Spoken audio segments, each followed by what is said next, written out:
Sir ಇಲ್ಲಿ ನೋಡಿ, ಮುಂದೆ ನೋಡಿ ಸರ್. ಸರ್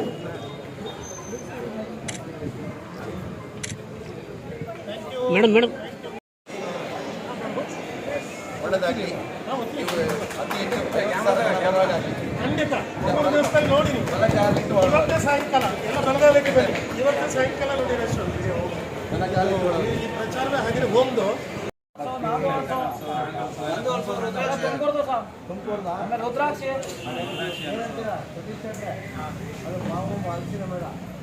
ಸಂತೋಷ. ನಾನು ಯಾವಾಗಲೂ ಗೋಪಾಲಗೌಡ ಬಡಾವಣೆ ಅಂದ್ರೆ ಬಹಳ ವಿಸ್ತಾರವಾದಂತಹ ಒಂದು ದೊಡ್ಡ ಬಡಾವಣೆ ಶಿವಮೊಗ್ಗ ನಗರದಲ್ಲಿ. ಇಲ್ಲಿ ಮಹಿಳೆಯರ ಸಂಖ್ಯೆ ಜಾಸ್ತಿ. ಹಾಗಾಗಿ ಈ ಮೇಳ 3 ದಿವಸಗಳು ಮಹಿಳೆಯರಿಂದ ತುಂಬಿ ತುಳುಕೋದ್ರಲ್ಲಿ ಯಾವುದೇ ಅನುಮಾನ ಇಲ್ಲ. ಗಣೇಶ್ ಶೆಟ್ಟಿ ಅವರಿಗೆ ಪ್ರಾರಂಭದಲ್ಲೇ ಹೇಳ್ತೇನೆ, ನೀವು ಎಲ್ಲ ರೀತಿಯಲ್ಲೂ ಕೂಡ ಇದನ್ನ ವ್ಯವಸ್ಥಿತವಾಗಿ ತೆಗೆದುಕೊಂಡು ಹೋಗ್ತಕ್ಕಂಥದ್ದು ಜನ ಖಂಡಿತವಾಗ್ಲೂ ಬರ್ತಾರೆ. ನಾವೆಲ್ಲರಿಗೂ ಗೊತ್ತಿದೆ, ಇಲ್ಲಿ ಏನೇ ಮೇಳ ಆದ್ರೂ ಕೂಡ ಭಗವಂತನ ಕೃಪೆಯಿಂದ ಮಳೆ ಸ್ವಲ್ಪ ಕಡಿಮೆ ಆದ್ರೆ ಒಳ್ಳೇದು. ಎಲ್ಲವೂ ಆಗ್ಲಿ, ಎಲ್ಲವೂ ಚೆನ್ನಾಗಿರ್ಲಿ ಅಂತ ಹೇಳಿ ಬಯಸ್ತೇನೆ. ಶಿವಮೊಗ್ಗ ಹಲವು 10 ಮೇಳಗಳನ್ನು ಕಂಡಿದೆ. ವಿಶೇಷವಾಗಿ ಇವತ್ತಿನ ಮೇಳ ಇದು ಹಲಸು ಮತ್ತು ಮಾವಿನ ಮೇಳ. ಹಾಗೆಯೇ ಅನೇಕ ಉತ್ಪನ್ನಗಳಿಗೆ ಅವಕಾಶವನ್ನು ಮಾಡಿಕೊಟ್ಟಿದ್ದಾರೆ. ನಾವು MSME ಅಂತೀವಿ, ಸ್ಮಾಲ್ ಸ್ಕೇಲ್ ಇಂಡಸ್ಟ್ರೀಸ್. ಮಹಿಳೆಯರೇ ತಯಾರು ಮಾಡ್ತಕ್ಕಂಥ ಅನೇಕ ಸ್ತ್ರೀ ಶಕ್ತಿ ಸಂಘಗಳಿಂದ ತಯಾರಾಗ್ತಕ್ಕಂಥ ಉತ್ಪನ್ನಗಳು, ಅವುಗಳಿಗೆ ಮಾರುಕಟ್ಟೆಯನ್ನು ಇಲ್ಲಿ ವ್ಯವಸ್ಥೆ ಮಾಡಿಕೊಟ್ಟಿದ್ದಾರೆ. ಬಹಳ ಕಷ್ಟ ಇದು. ಸಣ್ಣ ಸಣ್ಣ ಉದ್ದಿಮೆದಾರರಿಗೆ ಅವಕಾಶವನ್ನು ಕಲ್ಪಿಸ್ತಕ್ಕಂಥದ್ದು ಸರ್ಕಾರದ ಜವಾಬ್ದಾರಿಯಾದರೂ ಸಮಾನಾಂತರವಾಗಿ ಈ ರೀತಿ ಮೇಳಗಳ ಮುಖಾಂತರ ಅದಕ್ಕೆ ಅವಕಾಶವನ್ನು ಮಾಡಿಕೊಟ್ಟಿರುವುದಕ್ಕೆ ಬೆನಕಾಯಿ ಮೆಣಸಿನವರಿಗೆ ನಾನು ಅಭಿನಂದನೆಗಳನ್ನು ಸಲ್ಲಿಸ್ತೇನೆ. ಇವರಿಗೆ ಸಹಯೋಗ ನೀಡಿದವರು ಶಿವಮೊಗ್ಗ ರೋಟರಿ ಸೆಂಟ್ರಲ್ನವರು, ಹಾಗೆಯೇ ಶಿವಮೊಗ್ಗ ಬಂಟರ ಸಂಘದವರು. ಅವರ ಸಹಯೋಗದಲ್ಲಿ ಇದು ನಡೀತಾ ಇದೆ. ಹಾಗಾಗಿ ನಾವೆಲ್ಲರೂ ಕೂಡ ಬಹಳ ಸಂತೋಷ ಪಡ್ತಾ ಇದ್ದೀವಿ. ಒಂದು ವಿಚಾರ ನೆನ್ಪಿಟ್ಕೊಳ್ಳಿ, ಹಲಸು ಅಥವಾ ಮಾವು ಇದಕ್ಕೆ ಬಹಳಷ್ಟು ಮೆಡಿಸಿನಲ್ ವ್ಯಾಲ್ಯೂಸ್ಗಳಿದೆ. ಹಲಸಿನಲ್ಲಿ ಎಲ್ಲ ಮಕ್ಕಳು ಕೇಳಿಸ್ಕೋಬೇಕು, ಹಲಸಿನಲ್ಲಿ ಬಹಳ ರಿಚ್ ಆಗಿರ್ತಕ್ಕಂಥದ್ದು ವೈಟಮಿನ್ ಸಿ, ಹಾಗೆಯೇ ವಿಟಮಿನ್ ಎ ಅಂತ ಕರೀತೇವೆ. ಇವೆರಡೂ ಕೂಡ ನಮ್ಮ ಬಾಡಿ ಇಮ್ಯುನಿಟಿಗೆ ಸಂಬಂಧಪಟ್ಟಂತಹ ವಿಟಮಿನ್ಗಳು. ಈ ವಿಟಮಿನ್ಗಳು ಇರೋದ್ರಿಂದ ಹಲಸನ್ನ ಒಂದು ಶ್ರೇಷ್ಠವಾದಂತಹ ಆಹಾರ ಪದ ಅಂತ ಹೇಳಿ ಕರೀತಾರೆ. ಹಾಗೆಯೇ ಬಹಳ ಮುಖ್ಯವಾಗಿ ಒಂದು ಹಣ್ಣು ಅಥವಾ ತರಕಾರಿಯಲ್ಲಿ ಇರಬೇಕಾಗಿರ್ತಕ್ಕಂಥದ್ದು ನಾರಿನ ಅಂಶ, ಫೈಬರ್ ಅಂತವೆ. ಆ ಫೈಬರ್ ಕೂಡ ರಿಚ್ ಆಗಿದೆ. ಹಾಗೆಯೇ ಇದಕ್ಕೆ ಆಂಟಿ ಇನ್ಫ್ಲಮೇಟರಿ ಪ್ರಾಪರ್ಟಿ ಇದೆ. ಅಂದ್ರೆ ದೇಹದಲ್ಲಿ ಆಗ್ತಕ್ಕಂಥ ಯಾವುದೇ ಉರಿಯೂತಗಳು ಇದನ್ನ ಕಡಿಮೆ ಮಾಡ್ತಕ್ಕಂಥ ಬಹಳ ಹೆಚ್ಚಿನ ಆ ನ್ಯೂಟ್ರಿಯೆಂಟ್ಸ್ಗಳು ಹಲಸಿನ ಹಣ್ಣಿನಲ್ಲಿದೆ. ಹಾಗಾದ್ರೆ ಹಲಸನ್ನ ಯಾವಾಗ್ಲೂ ತಿನ್ನಬೇಕು ಅಂತ ಹೇಳ್ತಾರೆ.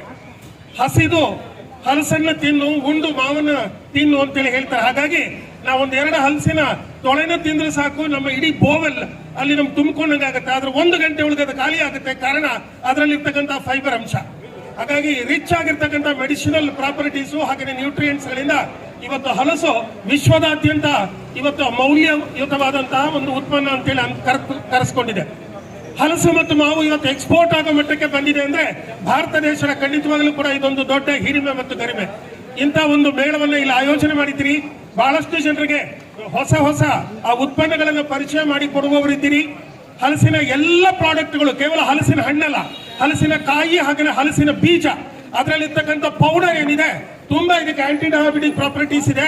ತಾವೆಲ್ಲರೂ ಕೂಡ ಹಲಸಿನ ಬೀಜವನ್ನು ಎಸಿಬೇಡಿ. ನಮ್ಮೂರ್ ಕಡೆ ಅದನ್ನ ದಾಣಿ ಅಂತ ಹೇಳಿ ಕರೀತಾರೆ ಸೌತ್ ಕನ್ನಡದಲ್ಲಿ. ಆ ದಾಣಿಯನ್ನ ನೀವು ಸುಟ್ಕೊಂಡಾರು ತಿನ್ನಿ, ಬೇಯಿಸ್ಕೊಂಡಾರು ತಿನ್ನಿ, ಅದಕ್ಕೆ ನಾರಿನಂಶನೂ ಸಿಗ್ತದೆ ನಿಮ್ಗೆ. ಹಾಗೆಯೇ ಅದರಲ್ಲಿ ತುಂಬಾ ಆಂಟಿ ಡಯಾಬಿಟಿಕ್ ಪ್ರಾಪರ್ಟಿ ಇದೆ. ಎಲ್ಲರೂ ಕೂಡ ತಲೆಯಲ್ಲಿ ಇಟ್ಕೊಳ್ಳಿ.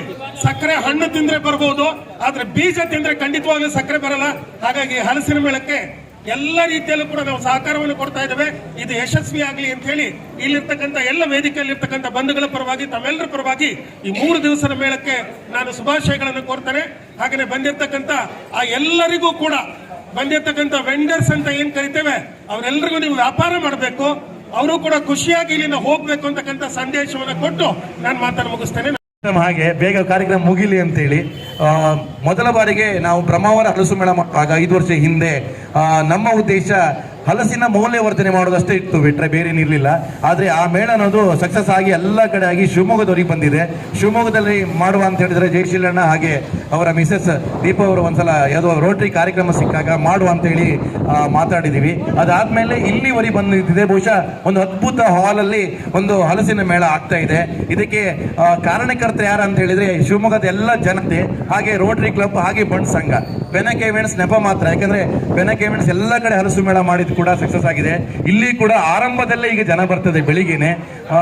ಹಲಸಿನ ಉತ್ಪನ್ನಗಳ ಮಕ್ಕಳಿಗೆ ತಿನ್ನುವಂತ ಅವಕಾಶ ಸಿಗ್ಲಿ, ಹಾಗೆ ಮುಂದಿನ ಜನರೇಷನ್ ಕೂಡ ಹಲಸು ಇನ್ನೂ ಬೆಳೆಯುವಾಗ ಆಗ್ಲಿ ಅಂತ ಹೇಳಿ ನಮ್ಮ ಉದ್ದೇಶ ಇದೆ. ಅದಕ್ಕೋಸ್ಕರ ಈ ಮೇಳ ಮಾಡ್ತಿದ್ದೀವಿ. ಹಾಗೆ ಇದ್ರ ಜೊತೆಗೆ ಸ್ವದೇಶಿ ಉತ್ಪನ್ನಗಳನ್ನು ಕೂಡ ನಾವು ಇಟ್ಟಿದ್ದೀವಿ. ಯಾಕಂತ ಹೇಳಿದ್ರೆ ನಮ್ಮ ಸ್ವಉದ್ಯಮಕ್ಕೆ ದೇಶ ಹೇಳಿದಾಗೆ ಸಣ್ಣ ಸಣ್ಣ ವ್ಯಾಪಾರಸ್ಥರಿಗೆ ಒಂದು ಬಲಪಡಿಸಿ ಅವರ ಉದ್ಯೋಗಕ್ಕೆ ಒಂದು ಇದಾರೆ. ಯಾಕಂದ್ರೆ ಹಲಸಿ ಮೇಳ ಬಂದ ಕೂಡ ಹೆಚ್ಚಿನ ಕಮೆಂಟ್ ಅದೇ ಇರುತ್ತೆ, ಒಳಗಡೆ ಯಾಕೆ ನೀವು ಇಳಕಲ್ ಸೀರೆ ಕೊಟ್ಟಿದ್ರಿ, ಹೆಗ್ಗೋಡು ಖಾದಿ ಕೊಟ್ಟಿದ್ರಿ, ಚನ್ನಪಟ್ಟಣ ಬೊಂಬೆ ಕೊಟ್ಟಿದ್ರಿ, ಇನ್ಯಾವುದೋ ಕೊಟ್ಟಿದ್ದೀರಿ. ನಮ್ಮ ಉದ್ದೇಶ ಇರೋದು ಹಲಸು ಹೌದು, ಆದ್ರೆ ಅದರೊಂದಿಗೆ ಎಲ್ಲ ಉತ್ಪನ್ನಗಳಿಗೂ ಕೂಡ ಒಂದು ಮಾರ್ಕೆಟ್ ಮಾಡ್ಬೇಕಂತ ಹೇಳಿ ನಮ್ಮ ಉದ್ದೇಶ ಇರುತ್ತೆ.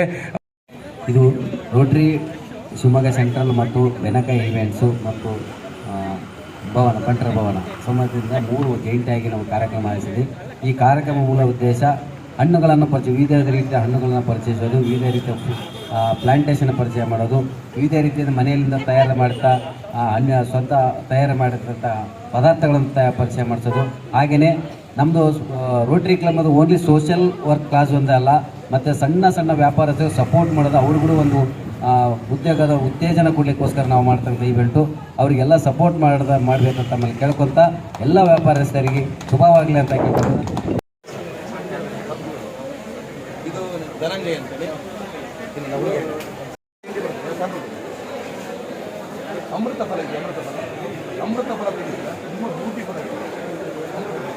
Sir side